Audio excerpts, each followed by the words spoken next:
onlar sözsüz ki, əsl fasiqlərdir. Bundan sonra tövbə edib özlərini islah edənlər istisna olmaqla. Çünki Allah bağışlayandır, rəhimlidir.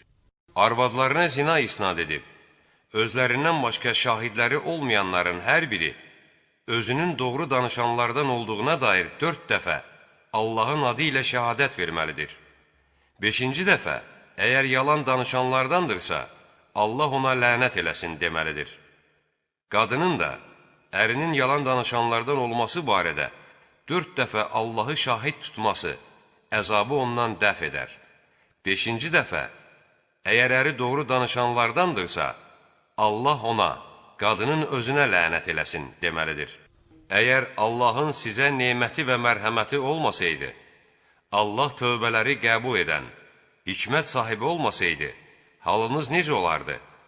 Həqiqətən Ayşə barəsində